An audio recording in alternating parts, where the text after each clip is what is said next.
Bonjour Madame Didier. Bonjour Madame Marchal. Eh bien Madame Didier, je suis très heureuse de vous accueillir dans ce beau musée du patrimoine tahonais. Et puis aujourd'hui, nous sommes en très bonne compagnie puisque nous sommes sous la surveillance de Clémentine Delay. Comme femme célèbre tahonnaise, je pense qu'on ne pouvait pas mieux choisir, n'est-ce pas?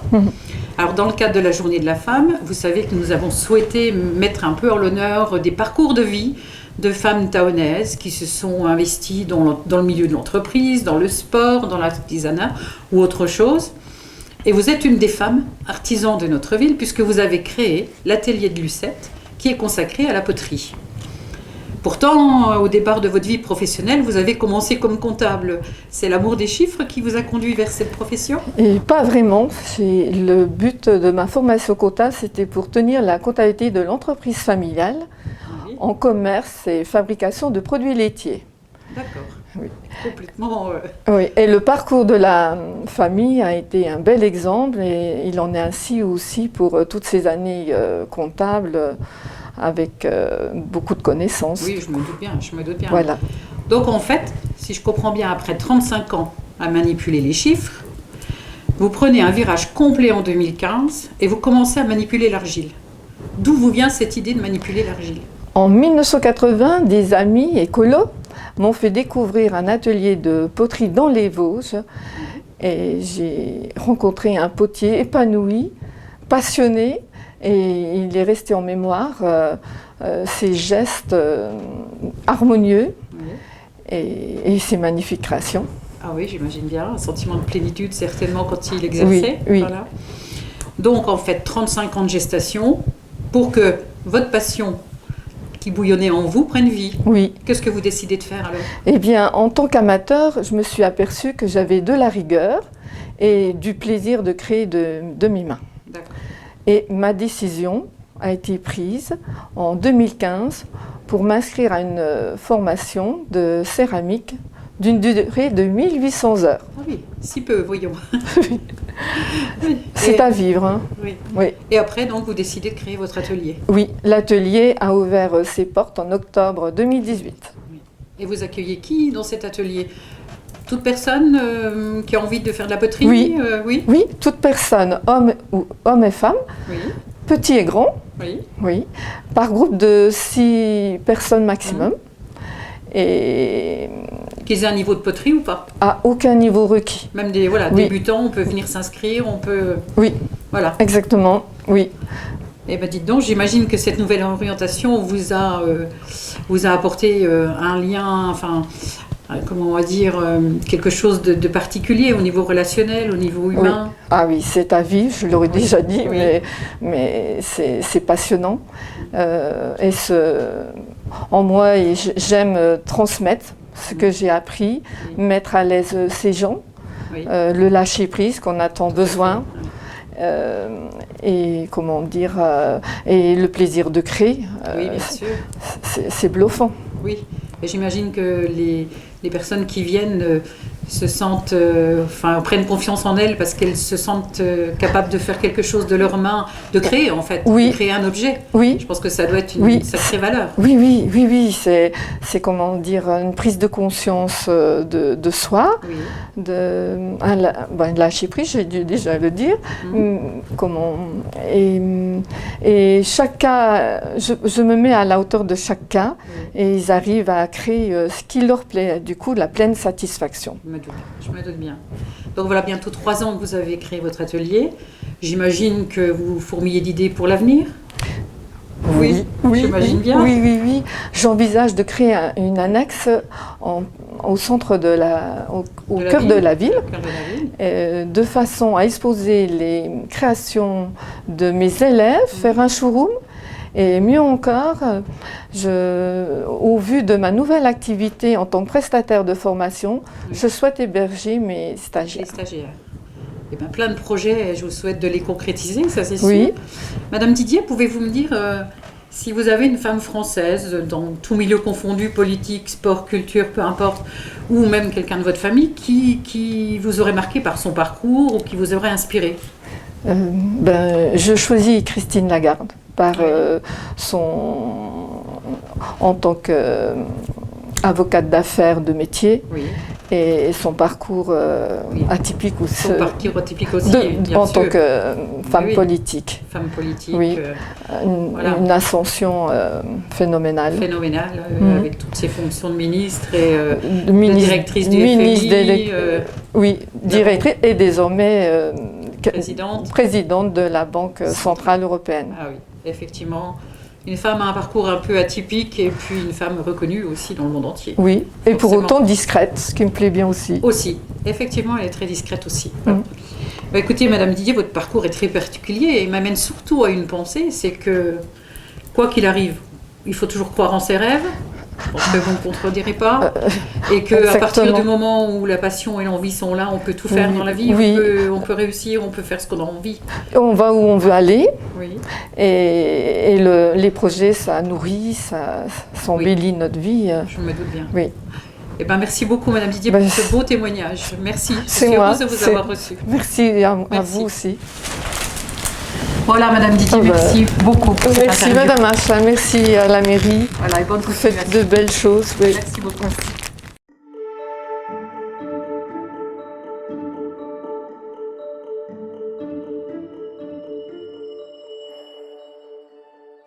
Bonjour Christine. Bonjour Françoise. À l'occasion de la journée de la femme du 8 mars prochain, nous avions envie de mettre en avant les différents parcours de vie de femmes professionnelles dans notre commune. Et je suis très heureuse de vous accueillir aujourd'hui. Je crois savoir que depuis votre plus tendre enfance, 2 passions vous animent. Pouvez-vous me dire lesquelles ? Oui, alors effectivement, quand j'étais enfant dans mon village, j'adorais rentrer dans la pharmacie de Mademoiselle Lambray. Là, j'avais l'impression de rentrer dans un endroit vraiment merveilleux qui sentait bon le médicament. Et également le magasin de chaussures, parce que là, ça sentait bon le cuir. Et j'ai réussi, je pense, à réaliser vraiment deux de mes rêves. Vous effectuez votre cursus scolaire et après une terminale médico-sociale, vous vous redirigez vers le métier de préparatrice en pharmacie. Commencement du premier rêve. Pouvez-vous me parler de ce moment ? Oui, alors j'ai donc fait mon apprentissage dans une pharmacie à Épinal. À l'époque, c'était 5 ans d'apprentissage après le bac. Et puis, une fois mon diplôme en poche, je suis venue travailler à Thaon-les-Vosges, dans la pharmacie de Monsieur Stumpf. Et j'y suis restée presque 25 ans, si mes calculs sont bons. Et là, j'ai eu la chance de rencontrer un employeur pour moi exceptionnel, qui nous laissait toute liberté professionnelle, tous les champs d'action, on était vraiment très autonomes. J'ai vraiment découvert ce métier qui demandait beaucoup d'empathie envers la clientèle.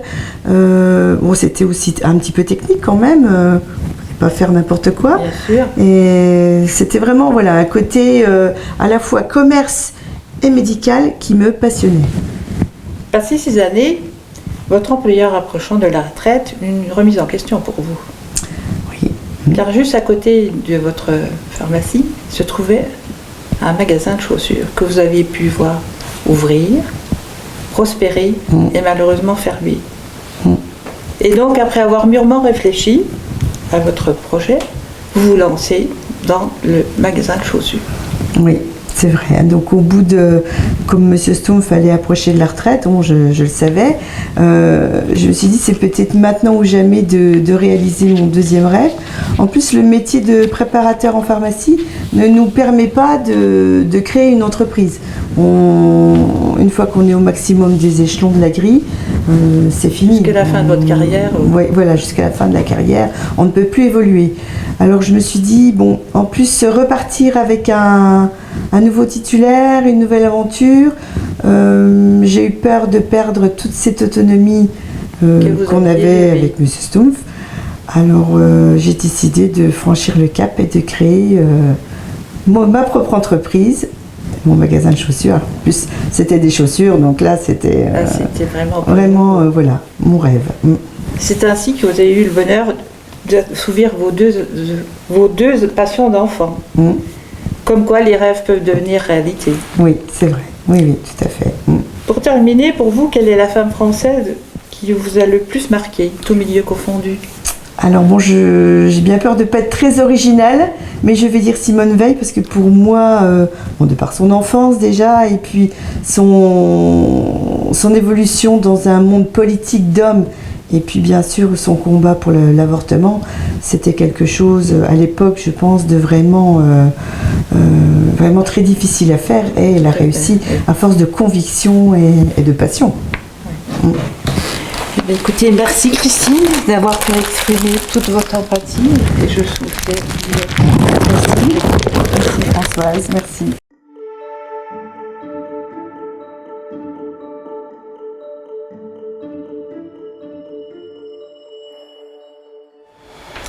Bonjour Valérie. Bonjour Christine. Valérie, je suis heureuse de te recevoir dans le cadre de notre projet de femmes qui ont un parcours professionnel un petit peu particulier. Tu es, Valérie, actuellement peintre au sein du service communal. Oui. Pourtant, au début de ton entrée dans la vie active, tu étais loin de la peinture. Ah, tout à fait. Puisque tu commences ta vie professionnelle en faisant le ménage dans les écoles, puis comme employée dans une grande surface. Avais-tu à ce moment-là une formation particulière? Non, je n'avais pas vraiment. Bon, j'étais à la maison familiale de Adol. Oui. Bon, c'est une école pour apprendre la profession d'agriculture. Oui. Mais je n'ai pas fait d'agriculture, au contraire, j'ai fait aide à la service aux personnes dans les cliniques et puis les maisons de retraite. D'accord, ah oui, complètement, complètement différent. Complètement différent. En 88, tu es embauchée comme maraîchère au Jardin de Cocagne. Oui. Une association taonnaise qui s'occupe de la culture, du maraîchage et de la réinsertion des personnes en précarité d'emploi. Que faisais-tu exactement? Ben là, je faisais du semis, à la plantation et à la récolte. C'est vrai que j'ai vraiment connu tout ce qu'il faut savoir sur l'agriculture. Et je fais aussi la gestion des stocks. Comment savoir stocker les légumes. Et puis ce que j'ai fait aussi, ce sont les paniers pour les adhérents. Parce que ce sont des adhérents, il n'y a pas d'acheteurs, les acheteurs, ce sont les adhérents. On ne vendait pas à des personnes directement, c'est des personnes qui venaient s'adhérer justement pour avoir leurs légumes toutes les semaines. Des légumes frais et bio. Et là-dessus, il faut vraiment savoir que le bio, ce n'est pas traité, rien du tout. Justement, quand il fallait désherber, c'est nous-mêmes qui désherbons à la main. Et j'ai adoré justement travailler là-bas, c'est-à-dire pouvoir travailler la terre, pouvoir m'occuper des légumes. Mais ce n'est pas du tout encore ce que je voulais et je me cherchais encore. Tu te cherchais encore? Oui. Alors, les Jardins de Cocagne, au passage, c'est une association qui a été créée par un ancien maire de la commune, bien sûr, Bernard Juteau, et qui a aidé en 30 ans près de 500 personnes à se réinsérer. C'est une belle association. Ah oui, tout à fait. Tu as donc fait 5 ans dans les légumes bio. Oui. Puis en 2004, tu décides alors là complètement de changer de voie, certainement, parce que au fond de toi, c'était là.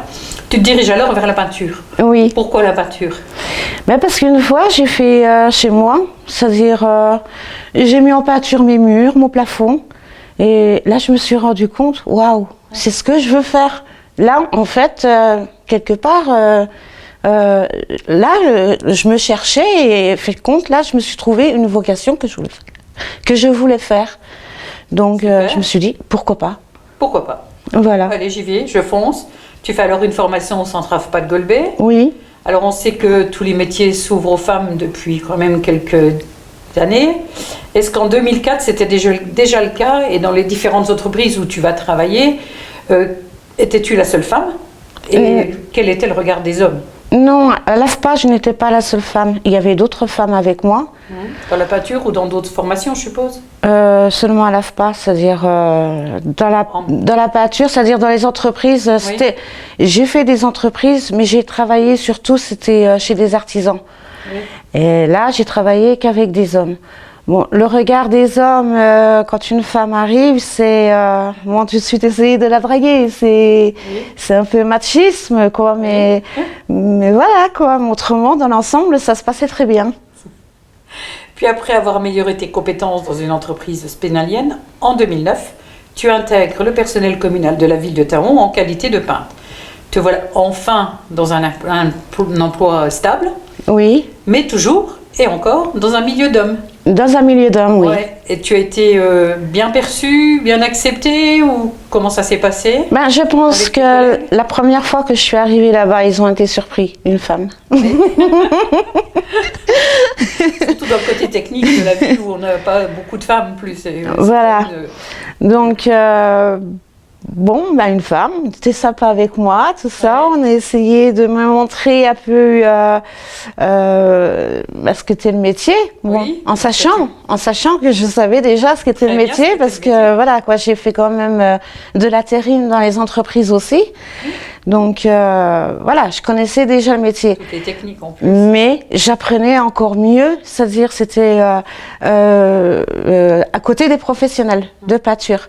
C'est vrai que j'ai très bien appris. Bon, là-bas, il y avait une personne dans la pâture. Bon, je n'ai quand même pas cité de nom, Non, tout non, ça. pas du Donc, tout. voilà. Il m'en a appris aussi. Donc, voilà, quoi, je l'ai écouté, certaines choses qu'il m'a apprises, tout ça. Mais dans l'ensemble, non, ce sont de bons gars. Voilà, c'est un bon gars. Oh, bah, c'est bien, c'est gentil. En fait, il faut toujours, c'est comme dans toutes les entreprises, il faut composer puis s'adapter Voilà, exactement. au caractère de chacun, aux Voilà, personnalités de chacun. ben, Et puis, surtout ça, oui, voilà. Quand on travaille 8 heures ensemble, Mm. ben, il faut comme bien à un moment s'adapter, de toute façon. Oui, ben, c'est vrai, Oh, comme tu tu dis, dis- dans toutes les entreprises, c'est comme Voilà. ça. Il y a des hauts, il y a des bas. Et c'est vrai que, bon, de temps en temps, ça va éclater, mais c'est pas bien méchant. Oui. Parce qu'après, bon, ben, voilà, quoi. Le lendemain, c'est oublié, et voilà, quoi. Voilà. Et c'est reparti, quoi. Oui, il faut toujours avancer de toute façon. Hein. Voilà. Voilà. Passer des légumes à la peinture, c'est quand même pas courant quand même, parce que c'est quand même pas du Non. tout le même milieu. Cependant, à devoir exercer ton métier, on sent que tu adores ce que tu fais. Ah ouais, tout à fait. Tu transformes les bureaux de la mairie. Beaucoup de nos citoyens peuvent t'apercevoir quand tu remets en peinture toute la signalisation de la ville. Oui. Et très peu, par contre, savent que tu es l'artiste peintre de nos chars de la Saint-Nicolas. Oui. C'est toi qui t'éclates. Et j'en suis fière. Ces belles peintures, mais tu peux en être fière parce Oui. qu'il y a toujours des beaux chars sur la ville. Et d'ailleurs, si j'y arrivais très bien, c'est que à la formation AFPA, ce que j'ai pas dit, c'est que quand j'étais à l'AFPA, j'ai fait la formation peintre en bâtiment, mais j'ai fait également la formation de haut de gamme dans la décoration, ce qui m'a appris justement à pouvoir jouer avec les couleurs. Oui, maîtriser certaines techniques. Voilà, exactement. Et de ce fait, bon ben voilà, c'est moi qui fais c'est-à-dire les chars, comment on dit, Oui, on peut s'apercevoir que Voilà. c'est toujours très réussi, il n'y a pas de souci là-dessus. Oui. J'ai bien senti lorsqu'on a préparé cet entretien que tu adores ton métier. Ah, mais tout à fait, d'ailleurs. t'éclates. Oui, d'ailleurs, c'est pas donné à tout le monde de pouvoir faire le métier qu'on a décidé de faire. Ah oui, tout à Oui. fait, tu as raison. Il y en a certains qui font un métier qui n'ont pas décidé, mais qui le font par la contrainte. Oui. Et moi, je peux dire que j'ai fait un métier que j'ai décidé de faire, que voilà, j'ai découvert cette vocation. J'ai dit, c'est ce que je veux faire, et je le fais encore. Et là-dessus, c'est vrai que j'adore mon métier. Je n'aime pas mon métier, j'adore mon métier. Ça se sent en tout cas quand tu en parles, ça c'est sûr. Est-ce que tu as d'autres passions que la peinture, puisque c'est une passion ta peinture? J'adore marcher, je fais beaucoup de rando. Bon, j'adore marcher surtout en montagne. Parce que pouvoir monter, voilà quoi. Plus haut, quoi. Toujours Voilà, des défis. toujours plus haut, toujours des défis. Et je fais aussi du vélo. Parce que le vélo, bon, ben, ça permet justement de pouvoir entretenir aussi le corps. Et puis, bon, c'est une liberté qu'on fait. Aussi, oui. Aussi. Tu m'as dit aussi tout à l'heure que tu avais un surnom quand tu travaillais dans certaines entreprises. Tu étais, comment on t'appelait là, dame? Oui, exactement, parce que avant d'avoir mon permis de conduire, Oui. j'allais à mon travail en vélo. Oui. Et c'est vrai qu'après après 2 entreprises, c'est-à-dire où je n'étais pas embauchée, je faisais de l'intérim également. Et dans les intérims, à chaque fois que la dame elle me voyait arriver, elle me disait « Ah, là la femme à vélo !»